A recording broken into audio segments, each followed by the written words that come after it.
নমস্কার বন্ধুরা, আমি ঋত্বিক আর আমাদের চ্যানেল ভবিষ্যৎ দৃষ্টিতে সকলকে স্বাগত জানাই।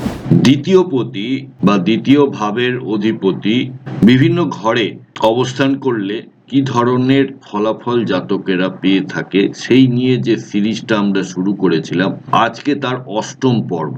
আর আমরা আজকে আলোচনা করব যে দ্বিতীয় পতি যদি অষ্টম ঘরে অবস্থান করে তাহলে জাতক জাতিকা জীবনে কি ধরনের ফলাফল পেয়ে থাকে।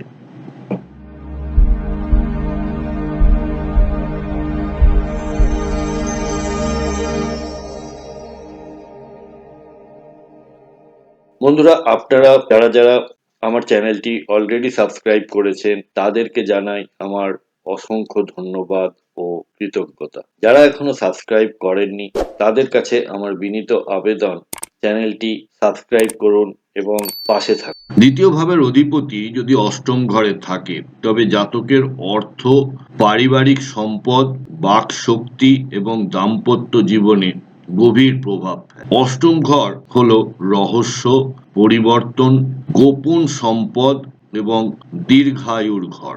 তো সাধারণ ফলাফল হিসেবে হঠাৎ অর্থলাভ বা হঠাৎ ক্ষতির সম্ভাবনা, যা কিছুই হবে হঠাৎ করে হবে। পারিবারিক সম্পদে ওঠানামা লেগে থাকবে।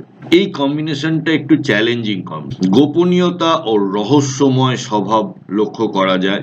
দাম্পত্য জীবনে চ্যালেঞ্জ ও রূপান্তর, এই যে ট্রান্সফরমেশন, এই ট্রান্সফরমেশনটা হলো 8th হাউসের একটা ফিচার। তো এবারে আর্থিক দিক থেকে হঠাৎ সম্পদ লাভ, লটারি বা উত্তরাধিকার। এই সম্পদ আবার আপনি কাজ করে পাওয়া সম্পদ নয়, অর্থাৎ এটা অর্জিত সম্পত্তি নয়। এগুলো হলো লটারি, ইন্স্যুরেন্স, তারপরে ইনহেরিটেন্স বা উত্তরাধিকার সূত্রে হঠাৎ করে পেয়ে গেলেন টাকা। এই ধরনের অর্থ হারানোর সম্ভাবনা হঠাৎ করে। আর্থিক স্থিতিশীলতা ধরে রাখা বেশ কঠিন।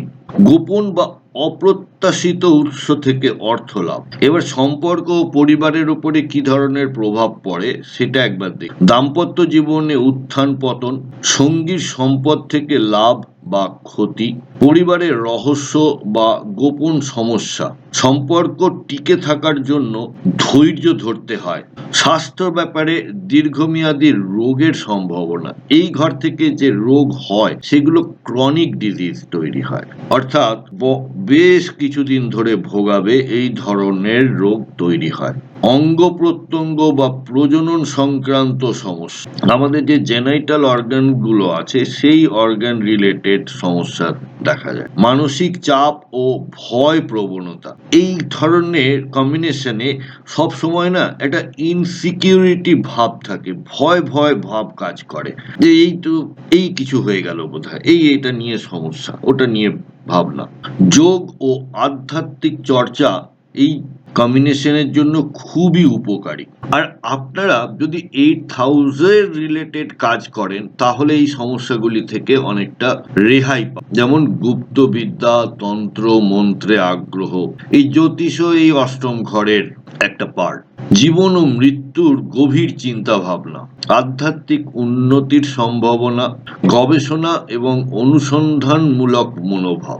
উপায় হিসেবে দ্বিতীয় এবং অষ্টম ঘরের গ্রহ বা তাদের ভাবেশদের শক্তিশালী করা, দান পুণ্য করা, পারিবারিক সম্পর্ক রক্ষা করা এবং গোপন ভয় থেকে মুক্তির চেষ্টা। আপনাদের মধ্যে কারোর এই কম্বিনেশন অর্থাৎ দ্বিতীয় পতি অষ্টমে থাকলে আমাকে প্লিজ একটু জানাবেন যে আপনারা কি ধরনের এক্সপিরিয়েন্স জীবন থেকে পেয়েছেন। বন্ধুরা, প্রতিবেদনটি কেমন লাগলো আমাকে অবশ্যই লিখে জানাবেন কমেন্ট বক্সের মাধ্যমে।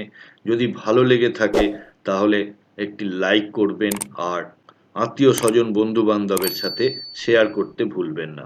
আজকের পর্ব এখানেই শেষ করছি। সাথে থাকার জন্য অনেক ধন্যবাদ।